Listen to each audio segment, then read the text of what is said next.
secret is out. I see dead people.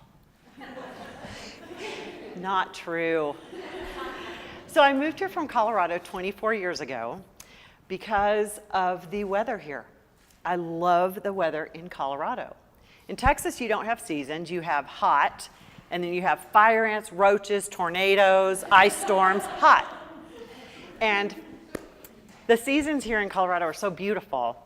And fall is my favorite. Fall is my favorite of all the seasons here.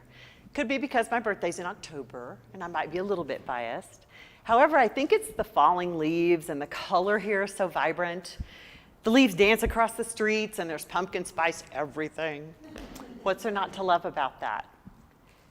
But I remember one fall morning in particular, and I was coming down the stairs into the kitchen, and the house just was filled with the aroma of fresh coffee. And the air was crisp outside, and you had just the perfect morning light. And I came down the stairs that way to my husband, who always fixed me the perfect cup of coffee and greeted me with a morning kiss. I know, lucky girl. And this particular morning, I remember it because as I was coming down the stairs, I saw him at the kitchen window, and he was very still.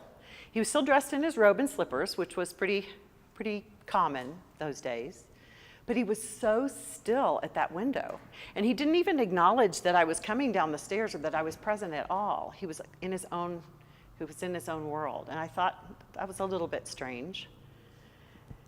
And so I called his name, and as I called his name, he turned around, and his beautiful crystal blue eyes were bloodshot, and there were tears streaming down his face. And I, of course, became sad because I knew what he was thinking. He was looking out that window, contemplating that this would be probably one of the last beautiful fall Colorado mornings that he would ever experience. My husband had cancer. Any kids in the room? Smart-ass, stupid-ass cancer, whatever you want to call it. I'd use the F word here, but I was raised Catholic, where cussing is a sin, and we've only just met. So stupid-ass cancer was trying to take his life, and it was ravaging his body, and he was fighting it, and he had fought it for 14 months, and he was losing that battle. And my husband loved the weather here, too. We were both native Texans, and so when we came to Colorado, we experienced everything that Colorado has to offer in the outdoors. So as I reached for his hand with nothing to say, and this fear and this emotion welling up in my stomach that I was about to not be able to control for him, and I needed to, I just grabbed him and I put my arms around him, and when he leaned down, he whispered in my ear, "I'm not ready. I don't want to go. I don't want to leave you by yourself. I don't want to leave my grandkids wondering where Papa went and being sad every time they see a picture of me. And I don't want to leave my 2 teenage sons without a father to grow into young men by themselves with a grieving mother. And I want to walk Taylor down the aisle." She was our oldest of 3 daughters, and he'd already walked the other 2. And he didn't think that it was fair that she was the oldest, and it took her a little bit longer to find the love of her life. And yet they weren't in their relationship enough to be married, and he was not going to get that opportunity. And as he was saying that to me, I was looking down at this white tile floor, and we just froze in that moment. We were literally timeless in that moment. And I had my arms around him in an embrace, and as he wept, he said, "I haven't been a good enough father. I haven't been a good enough friend. I know I haven't been a good enough husband. And I haven't been a good brother to my sister, and I'm really sad to leave that, and there's just no time. There's no time to make up for that. And I'm not ready, and I'm so scared." And he continued weeping, and so he sort of just melted onto the white tile floor, and I sort of melted with him. And then we were sitting across from each other, just holding each other's hands in that moment, in that silent moment. There was just nothing to say. I couldn't say anything, and I was frozen in fear of what was about to come out of my mouth. But all I could think of my inner dialogue was saying to me was, "You need to tell him. You've got to tell him. Tell him right now. Don't wait. And so, in kind of this effortless spewing forth, I said, Rick, I love you. You've been a great father. You've been a great friend. You're a decent brother, and you're a great son. You will be remembered here, but mostly don't be afraid, because where you're going is so beautiful. It's filled with love and peace and bliss and this deep understanding of how we're all connected. Each and every one of us is so very connected. And he looked up at me and he said, really? How do you know? And I said, because I've been there. I remember being born, and I remember before I was born. And of course he looked at me, like some of you are looking at me now, like, what in the world? And I said, please believe me and don't think that I'm crazy. I've had this memory since I was the tiniest child. And I spoke of it in this strange inner dialogue before I had a human dialogue to speak it in. And I continued to tell him how when I was there, I was thrust forth into this moonlit sky with 1 trillion stars. And it was the most beauty that I had ever remembered when I was here and ever experienced in my consciousness when I first realized that I was a consciousness. And some of the stars twinkled more than the others, and I was really drawn to their light. And as I was drawn to their light, I was immediately in a moment with that twinkling, not a star, but another human soul. And we were able to, in some sort of choreographed, beautiful intertwining, I saw the beauty of that human soul and they saw mine. And we appreciated each other and we loved each other and we never questioned each other. We just experienced the beauty of one soul to another. The same opportunity that we have here. And when we left that intertwining, both of us left bigger than we were when we went in, but we left a piece of ourselves with that other soul. And I also spoke of the Creator and how he was enormous, he, she, it, whatever, was this enormous orb of light, this warm, beautiful, all-enveloping, awe-inspiring, terrific, there are no human words, so I'm not going to keep going, light. And it was like the sun to my soul being a grain of sand. There was such a huge difference. I knew that I had been a part of him or her, and that I was now separate, but still connected in some way. And when that light enveloped me, I have never felt, nor probably will experience on this earth, a more fulfilling, more blissful, more accepting, more beautiful, warm, inviting love. We are the most precious things to that God, to that Creator, from where we came. And nothing can separate us from that. And I knew at that moment that nothing could. However, I was called back, and I was asking, no verbiage really, but just in a knowing, will I come back here? I don't really want to go, but I knew I had to. And he said very clearly, yes, in a short time. So I was comforting my husband on our chilly white tile floor that morning, while he had to face his most devastating task.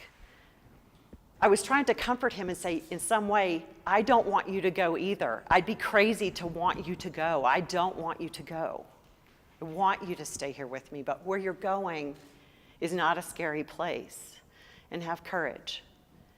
And please know that what I'm telling you is true.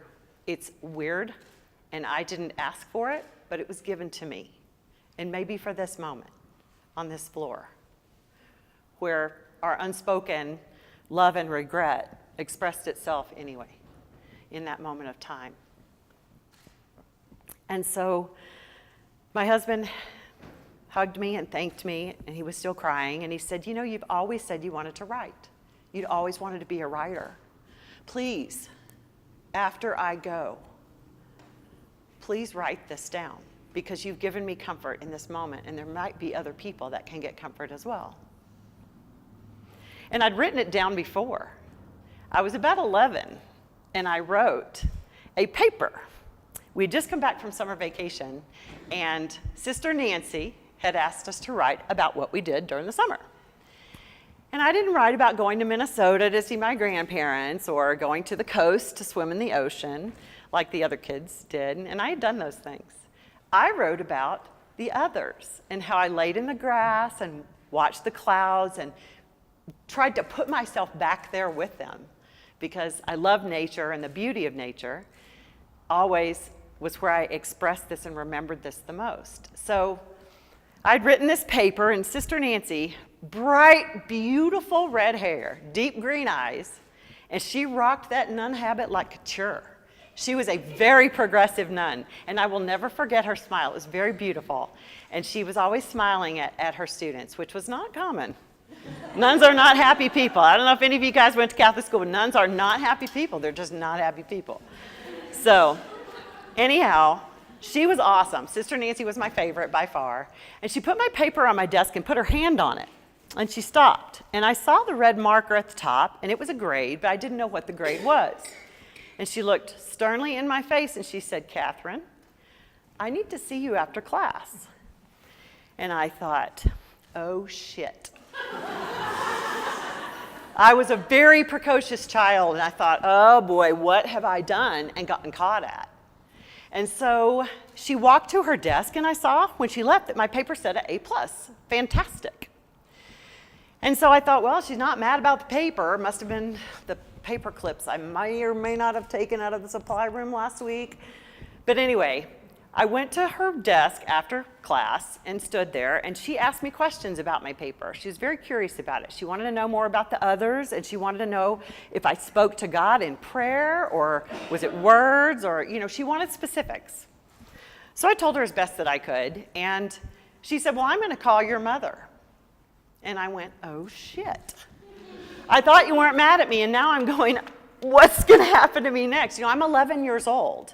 And she's a nun in a habit at my school. She had authority over everything in my life. And my mother had the same authority. So she did call my mom. She called her that evening. And my mom, I don't know what the conversation was. I tried to listen with the glass on the wall, which does not work, by the way.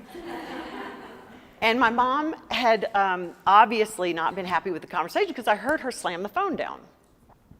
And then she said, Catherine, I need you in here right now.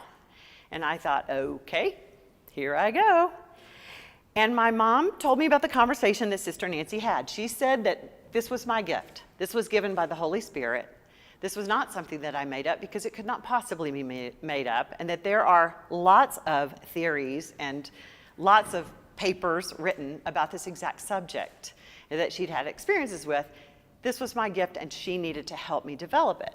So she wanted my dad and my mom to go in and sit with her and talk to her about how they could develop this in me, how they could encourage this in me.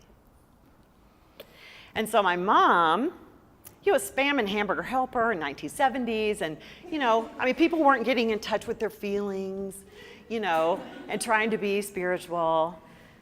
So my mom called me in and she said, Catherine, I just talked to Sister Nancy, and I want you to know that I'm not on her train. She doesn't know you very well. You're 7th out of 8 kids. You've always been super creative. And I need you to stop telling these crazy stories. She said, not only am I not going to support you, but if you ever tell this story again, do you know that people are not going to like you? You will have no friends. They will think that you are insane. And she said, if you continue telling this story, people won't like you, much less love you, because they are going to think that you are insane. And it's going to damage our family. You've embarrassed me enough, not one more word. And so I was 11. My mother was my mother. And she was, had control of everything in my life, right? When you're 11. And so I shut my mouth for 40 years until that morning in that kitchen with my dying husband.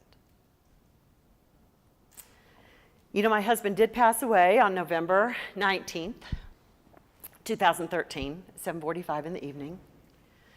And after he died, I got to know myself. I had lots of cry fests. I watched too much Netflix. I drank too much wine.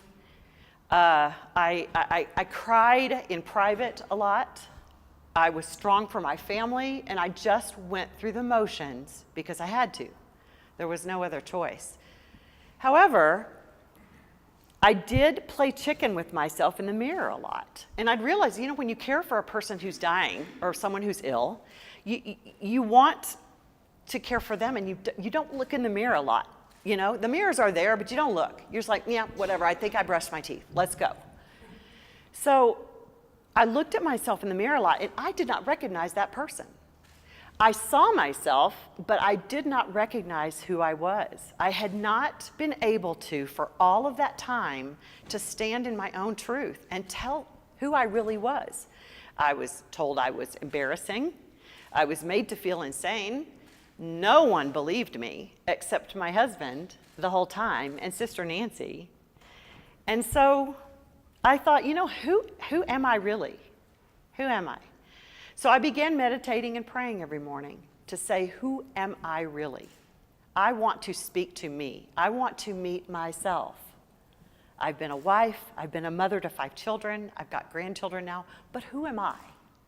And so I got to know myself. I began meditating and praying. I started taking care of my body, better care of my body. And during that time, I started journaling my experiences that I'd had in my life. And some of them became pages of my book. But I also recall thinking, what? I've had panic attacks in my lifetime. Full-on Xanax panic attacks. I have had erratic behavior.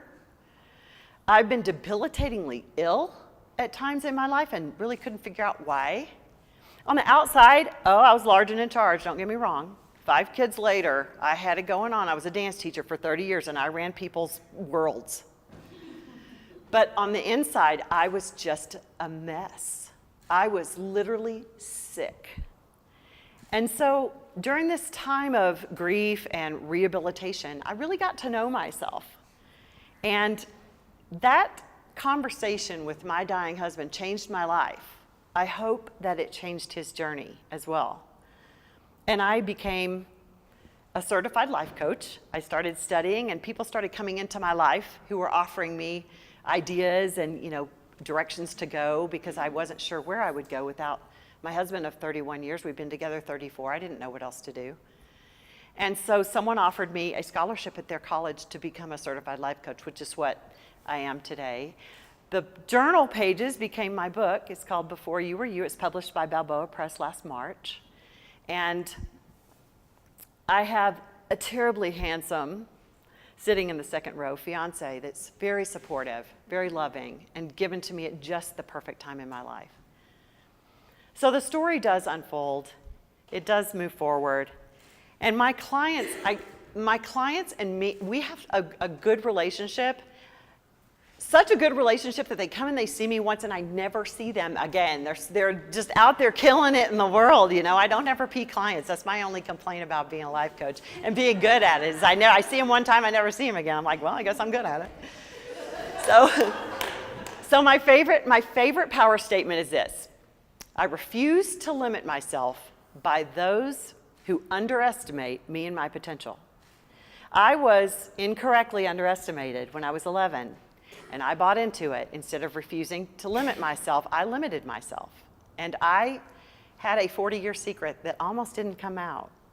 And I'm so glad that it did, because I have friends that love me. They get a kick. If you want a fun night, you call Kate. She will be there. I make everybody laugh. And there was a time when I didn't think that I would ever smile again, much less laugh. And I have people in my life that deeply, deeply love me, and they know my secret. So I was just wrong about that. So what I would like to leave with you is this. Please be yourself. Out of 7 billion people on the planet, there's only one you. There's only one you. And in those special moments in that creation realm, for 10 years, 10 minutes, or 1,000, I don't know, I knew that this fingerprint was needed by the world. I had to come here. I get to go back in some form.